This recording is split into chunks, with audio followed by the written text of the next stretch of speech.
Salut à toutes et à tous, c'est AlphaWings. Aujourd'hui on se retrouve pour une toute nouvelle vidéo dans laquelle je vais vous présenter un vol commenté à bord de l'Airbus A320 de chez Aerosoft. Donc, ce vol sera dans la continuité d'une précédente vidéo sur la mise en route de l'avion depuis l'état Golden Dark et... Oula, j'ai eu un petit bug. Depuis l'état Golden Dark et la mise en route du pilote automatique. Et donc ici on va voir qu'est-ce qu'il y a à faire en croisière, pas grand chose en fait, la descente et surtout l'approche ILS. C'est aussi un point qui est relativement tabou après la mise en route depuis le Golden Dark de la 320.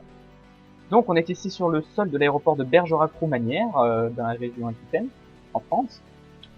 On est en Golden Dark dans cette Airbus A320, même si la 318 A319 est sortie.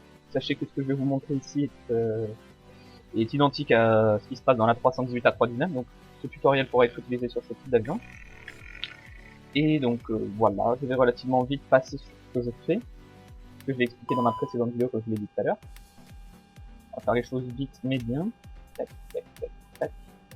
J'ai déjà essayé de faire combien, je sais plus, 2 ou 3 vols commentés.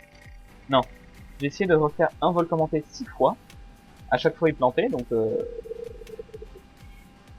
faute de courage pour continuer, j'ai décidé d'arrêter. C'était un vol entre j'ai oublié, entre Bordeaux-Mérignac justement et Nice Côte d'Azur, on a 319 de chez Aerosoft, de la compagnie EasyJet. Et ce vol, donc mon simulateur a planté plusieurs fois pendant que je faisais ce vol, et au final j'en ai marre, donc j'ai décidé d'arrêter. Là je viens de faire du pause. Voilà. On met le train de parc, et ça c'est réglé. On va aller dans le MCDU. Et bon, d'abord on va peut-être allumer les écrans, ça serait mieux. Tac, tac. Et les radios.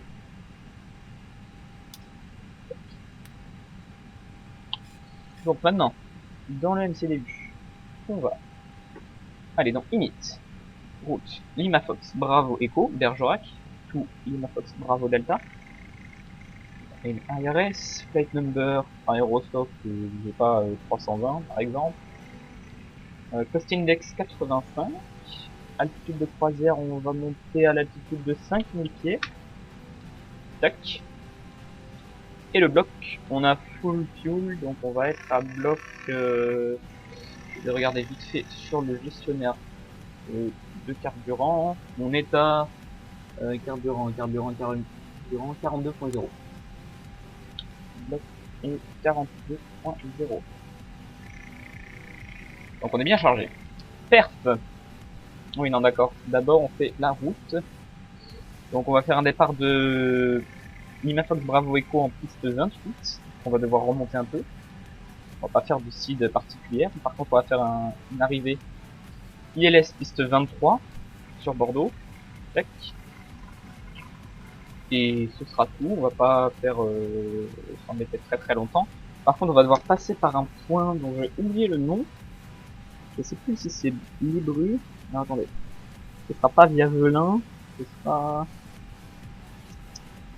bon bah écoutez, on va mettre Libru. Le seul truc c'est que je me souviens plus tout à fait de... Ah, je me souviens plus tout à fait du nom du point. Correct. Bon c'est pas grave, on va aller sur Libru donc ça devrait aller. Voilà. Donc performance, on va prendre Flaps 1. Donc là le QNH est à 1013 ou 1015 je sais plus, non 1015. Température il fait 9 degrés je crois à Bordeaux. Le vent on s'en fout, transition altitude 5000. Et decision height on va la mettre à 200. Ce sera bon pour ça. Prog. Et on est tout ok. On va se mettre sur Unicom, réflexe de IVAO que on ne perd pas même en vol libre. Tac, donc pour information je ne suis pas sur IVAO. On va mettre le beacon sur on et attendre sagement les 3 minutes que les IRS se soient alignés. Donc on va mettre en attendant le transpondeur, l'altimètre sur 1015. Tac, on va activer le flight directory et on va rentrer l'altitude de 6000 pieds pardon, dans le MCP. On allume l'anti-skid et on sort le train, bonne idée. Voilà, voilà. C'est à peu près tout pour ça. Maintenant, bon, on n'a plus qu'une chose à faire, c'est d'attendre que les IRS soient alignés pour repoussage et la mise en route. Une chose qu'il vaut mieux éviter, c'est de lancer le repoussage alors que les IRS ne sont pas alignés, parce que les IRS ont besoin des données météo, des données GPS exactes de votre avion par rapport à ce que vous avez rentré dans le MCDU. Donc là, ils sont en train de se rendre compte qu'on est à l'aéroport de Bergerac, etc., etc., à la position exacte. Donc ça, je peux l'englanger, CSTR. Voilà, donc pour le moment, on attend que les IRS terminent de s'aligner, ça ne devrait pas trop tarder. Donc, je crois que j'ai tout de près. Voilà, les IRS sont alignés. On va mettre ça en arc dinotique, c'est bon. On jette un œil vite fait à la route pour s'assurer que ce soit pas un truc complètement what the fuck. Voilà, c'est à peu près droit. Hein. On va faire un décollage pratiquement dans l'axe. Enfin, un décollage et une montée pratiquement dans l'axe pour aller jusqu'à Libru et après très simple. Donc voilà, on va pas trop s'embêter. Il me semble que le QNH a changé. Pourquoi on a 1013 ? On va pas avoir 1013 au QNH. Ça, c'est faux. Bon, on s'en fout. 1013. Allez. Arc, tac. Donc j'ai le beacon qui est sur on. On peut lâcher le frein de parc et lancer le repoussage. Je vais pas faire un repoussage vers la droite ou vers la gauche, parce que si je fais un repoussage vers la gauche, je serai mal aligné. Vers la droite, je vais me foutre dans le gazon. Donc on va faire un repoussage tout droit et on se foutra au roulage de se remettre droit. Ignition start sur... non, ignition sur start. On lance le moteur 2. Et on l'observe sur le upper et cam. En attendant, je vais mettre ça sur off. Et j'attends pour le reste.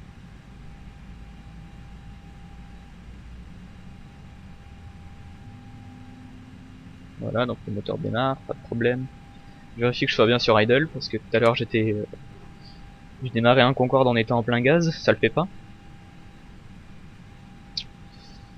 Moteur de démarrer, on peut lancer le 1.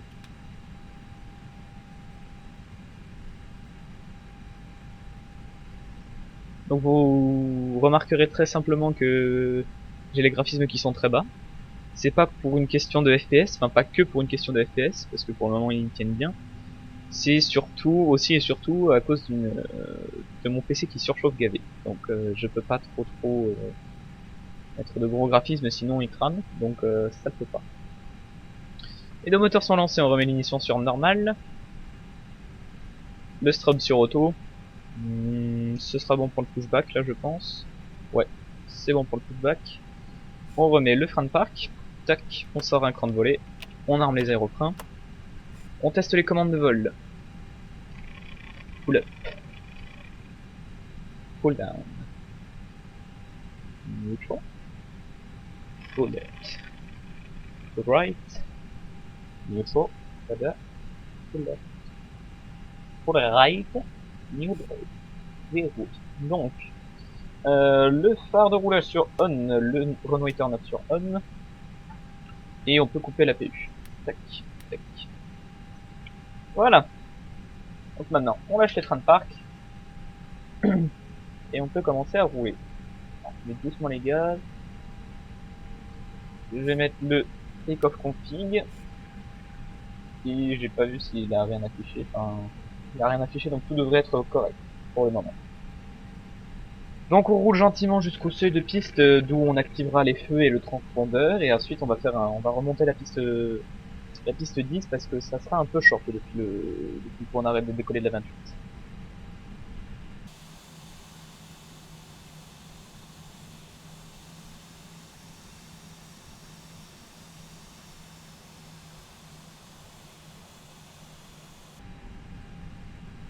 On arrive doucement au point d'arrêt.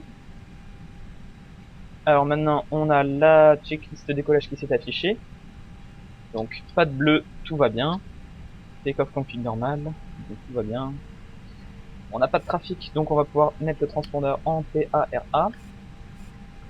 Les feux pour le décollage, tac, tac, tac, tac, et ça on va mettre sur on tant qu'à faire.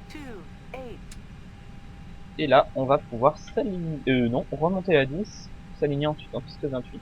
Je ne sais pas si c'est une raquette en piste 28, enfin, on va vérifier s'il n'y en a pas.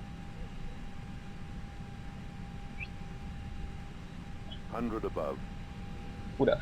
On runway 10, 900 meters remaining.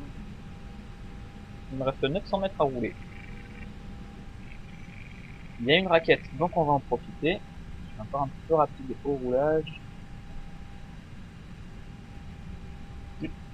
On commence le virage, on met un peu les gaz parce que sinon je vais m'arrêter, c'est pas cool.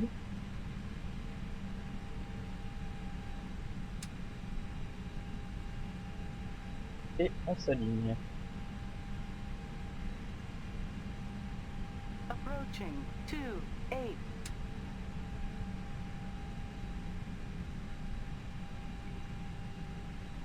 Voilà. On runway 28. Ça c'est de l'alignement la gueule. On s'arrête maintenant et je sais pas pourquoi mon simulateur lag à mort, ça c'est dû à Camtasia, je coupe et je rallume pour voir. Il y a un problème avec Camtasia parce que je suis à 30 fps quand c'est éteint et à 10 quand c'est allumé. Donc, bon. On met les gaz. Take off.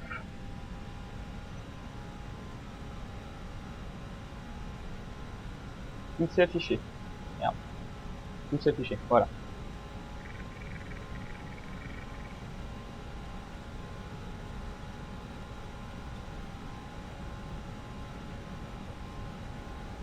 ...82. Pas pourquoi mon avion sautille comme ça. Ça va être short hein, là-dessus.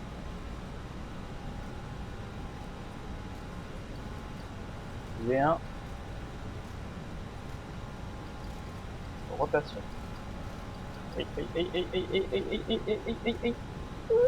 Putain. On n'a rien vu, on n'a rien entendu. Arrêt positif, train sur rentrée. Bon, j'ai un peu l'impression d'être sorti de la piste, mais on s'en fout, c'est pas grave. Un peu chaud de décoller avec un A320 rempli à bloc de Bergerac. Voilà, on va faire un virage à droite. Tac, tac, tac, tac.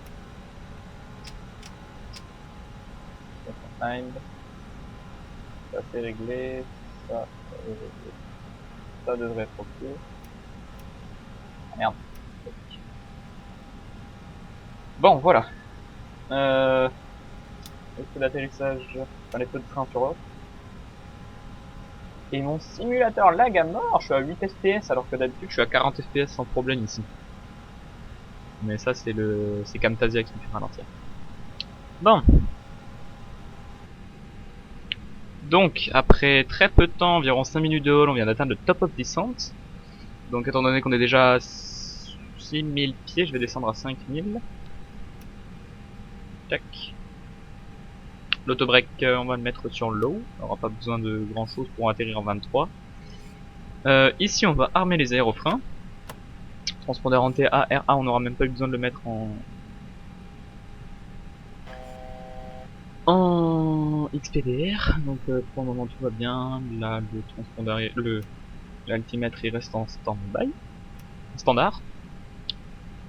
Donc on va maintenant s'intéresser à la procédure d'approche. Quand j'ai rentré dans le MCDU la route que je voulais suivre, donc quand j'ai annoté, j'ai cliqué sur Bordeaux, LFBD, qui est où? Voilà, Bordeaux. J'ai cliqué sur Arrival et j'ai ensuite cliqué sur ILS 23. Ça, en plus de rentrer dans le MCDU ou dans le Navigation Display la route que je vais devoir suivre, ça m'a aussi rentré normalement dans la page RadNav. Ce n'est pas le cas bien sûr, si c'est le cas. Le cap 227 et la fréquence 110.3 de l'ILS de la piste 23 à Bordeaux. Donc maintenant, si vous, par exemple, vous vous détournez, vous voulez atterrir sur un aéroport quelconque où il y a une ILS, vous vous renseignez sur le cap et la fréquence de l'ILS et vous rentrez par exemple 223 pour une piste de 22 en CRS et une fréquence quelconque dans la truc fréquence là. Donc maintenant, ce que l'on doit faire, une fois que ça c'est fait, on doit cliquer sur le bouton ILS. Donc là c'est LS chez Aerosoft, mais normalement c'est ILS, si vous oubliez le I. On clique dessus pour avoir ces... Bon, normalement il y en a deux, mais là il y en a qu'une. la ligne horizontale que vous voyez ici et verticale qui va bientôt apparaître ici. Donc la ligne horizontale représente le localiseur qui va nous permettre de nous établir horizontalement sur le cap de la piste. Et verticale sera le glide slope qui nous permettra de nous mettre sur un plan vertical idéal, donc la pente d'approche idéale sur l'aéroport. Voilà. Donc le glide et le lock c'est dit. Si vous voulez utiliser seulement le localiseur d'un aéroport, vous pouvez cliquer sur le bouton lock ici. Si vous voulez utiliser le lock et le glide slope, vous devrez cliquer sur APPR pour approche. Donc c'est ce qu'on va faire. On va plus tarder à bientôt intercepter l'ILS. Donc quand ce sera le cas, on cliquera sur APPR et on enclenchera AP2. Et en théorie, ça devrait fonctionner. Bon, on a un peu de turbulence là.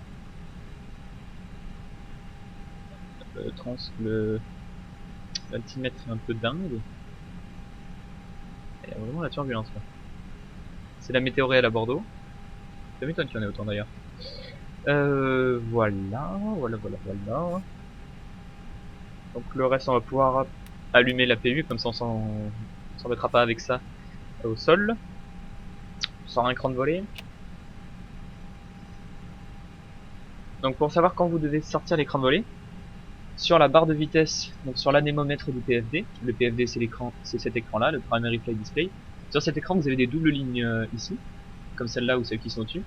C'est la ligne à partir de laquelle vous pouvez sortir le prochain cran de volée. Donc là je viens de mettre mes volets sur 2, je passe une nouvelle ligne, je peux le mettre sur 3. Et je pourrais même carrément le mettre sur 4, parce que là j'arrive sur 4. Voilà. Et là il règle ma vitesse pour qu'elle soit correcte. Par contre je vais arriver dans un quart d'heure à l'aéroport, je vais crever l'ennui moi. Bref, donc là je suis full flaps. Je suis vachement lent. On va à l'aéroport de Mérignac qui est ici. Et voilà. Donc si j'ai choisi la livrée Aerosoft pour ce vol, c'est simplement parce qu'il n'y avait pas de compagnie réelle qui effectue ce trajet en A320. D'ailleurs il me semble pas qu'il y ait de compagnie réelle qui effectue ce trajet tout court. Et j'ai voulu prendre la 320 pour comme signe de remerciement envers Aerosoft pour leur excellent produit, aussi bien les scènes que les avions, parce que la 320 et la 321 sont déjà des grandes réussites. Alors la 318 et la 319, c'est vraiment le PNDG de chez Airbus. On ne peut pas faire mieux pour le moment. On trouve pas mieux et je pense que on trouvera pas mieux avant un bon petit bout de temps. Voilà, donc j'ai bugué. On aperçoit ici que le glide slope est disponible et le petit diamant là qui descend, c'est l'axe du glide. Donc on va voir qu'on va bientôt l'intercepter. Pour ce faire, on va cliquer sur APPR et AP2. Et comme ça, quand ce petit diamant atteindra la ligne horizontale que vous voyez au bout de mon curseur, l'avion devrait se mettre à descendre et à suivre cette ligne. Là, il devrait descendre. Descend. Oh non. Ça serait vraiment un coup salaud de mon ordinateur, il veut pas faire suivre ça. Je vais réengager le pilote auto. Allez.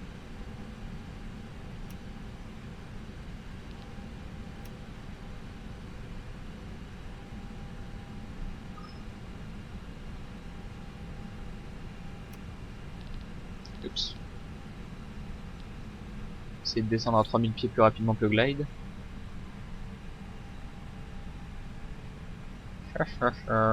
Ça m'emmerde un peu. Parce que du coup ça bousille le tutoriel. Normalement quand j'atteins ce petit triangle, là, ce petit losange, ça suit l'ILS. Ça aurait dû fonctionner comme ça ici aussi, mais apparemment il y a un bug. Ça m'énerve quand il y a des bugs. Toujours quand je suis en train de faire une vidéo qu'il y a un bug. Bon. Allez, je vais commencer avec lock.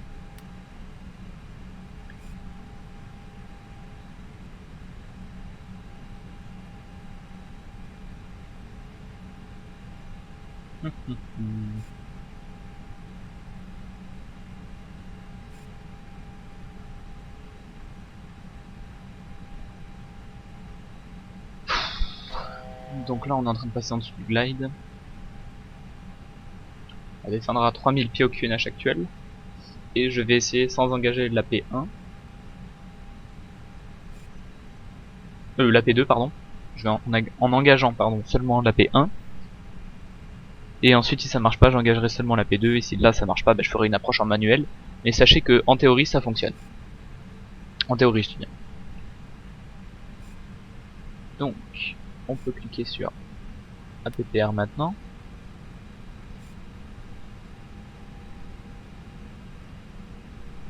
Ok, il atteint les 3000 pieds. On va bientôt intercepter le lock qui devrait virer à gauche. Et s'il vire pas à gauche, je devrais faire une espèce de récupération de plan qui va être... C'est intéressant, c'est bon. Au moins mon avion capte le lock. Donc là il est en train de virer à gauche tout seul pour s'établir sur le localiseur de la piste 23. Donc il va se mettre dans le cap de la piste en fait. Donc la grande question qui se pose c'est est-ce qu'il va capter le glide slope et est-ce qu'il va le suivre? Alors, instant de vérité. Pourquoi il descend mon avion? Mode d'approche est engagé mais il est en dessous du glide. Bon. Je sors le train.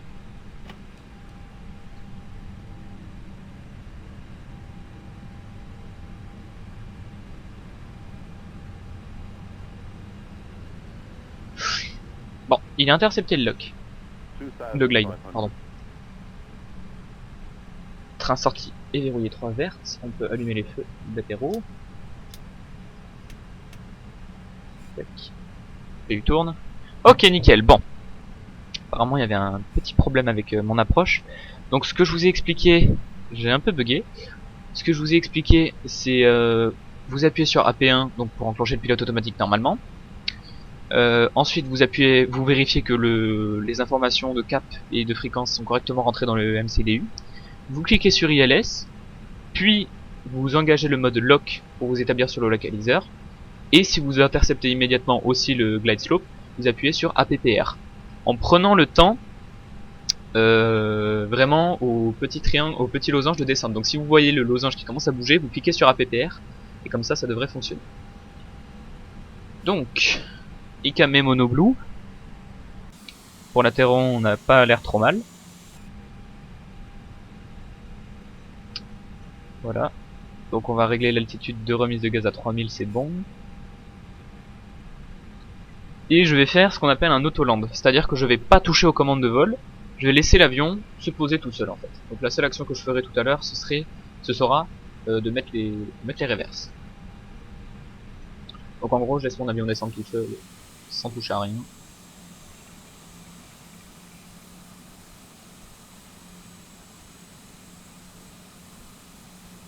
Faire une approche ILS, ça peut être très intéressant en cas de mauvais temps.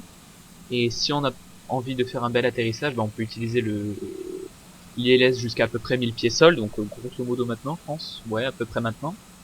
Et ensuite on désengage le pilote auto pour le reprendre en manuel. C'est ce que j'aurais fait en temps normal, mais là je vais faire l'autoland pour vous montrer à quoi ça ressemble.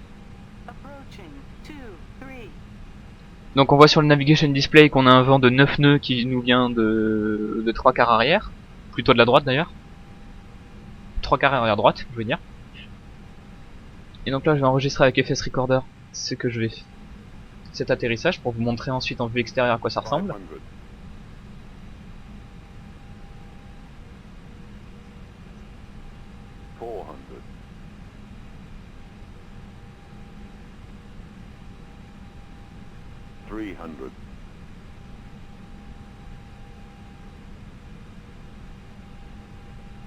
300. Minimum. Landing.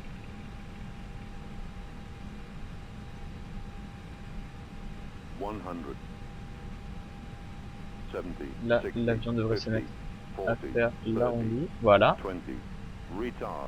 Arrondi. On sort les aérofreins, les reverses. Et on a maintenant l'avion en manuel. Donc les reverses sont engagées, ou à peu près en tout cas. Oups. Manual braking. 70. C'est bon. Test contrôle. Tac, tac, tac, tac, tac. Oups. Donc voilà, là je n'ai pas touché à grand chose, hein. J'ai simplement activé les reverses une fois que l'avion s'est posé. Donc maintenant, je vais enregistrer ce projet avec FS Recorder pour pouvoir vous montrer ensuite à quoi ça ressemble. Tac. Yep. Rentrer les volets. Voilà. Et couper le transpondeur. Enfin le mettre en stand-by. Donc maintenant on va pouvoir rouler au parking. Pour ce faire on va devoir traverser la piste 11-29.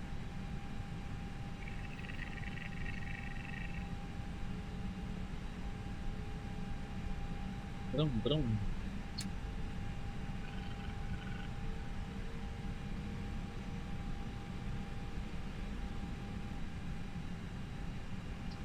Bon alors, on va bientôt arriver au parking. Même si j'ai un peu foiré l'approche finale, vous avez pu à peu près voir à quoi ça ressemblait l'utilisation de l'ILS et l'Autoland. Donc j'ai encore bugué moi.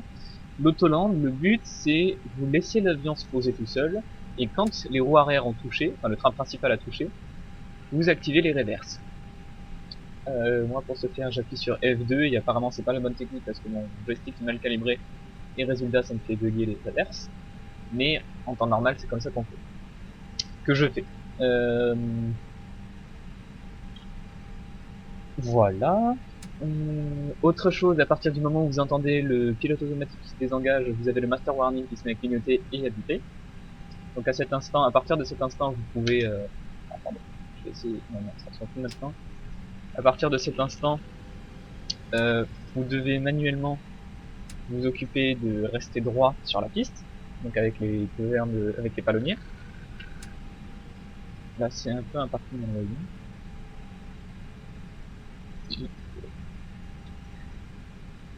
Limite, je vais directer en A320.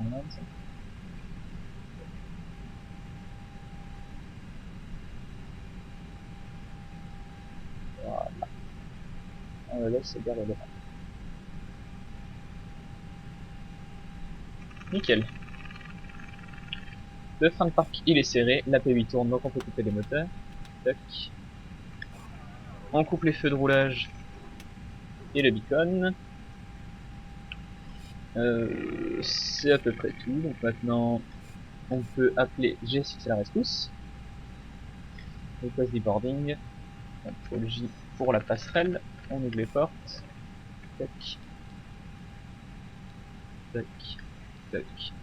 Tac. Et voilà. Donc cette vidéo touche à sa fin, j'espère que vous aurez à peu près compris ce que j'aurais expliqué pendant ce vol commenté un peu foiré sur la fin.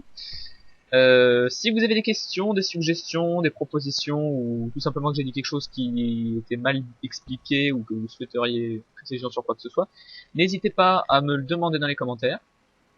N'hésitez pas non plus à partager la vidéo pour et tout simplement pour que le plus de monde possible puisse apprendre à faire des ILS avec cet appareil génial. Parce que bon, faire une approche en manuel en A320, c'est vrai que ça peut être un peu lassant au bout d'un certain temps, donc l'ILS c'est quand même un système qui est très utile à savoir utiliser. Qui est très utile de savoir utiliser, pardon. Voilà, donc n'hésitez pas non plus à jeter un œil à ma page Facebook, sur laquelle je fais des publications, la plupart en anglais, mais s'il s'agit de vols commentés en français.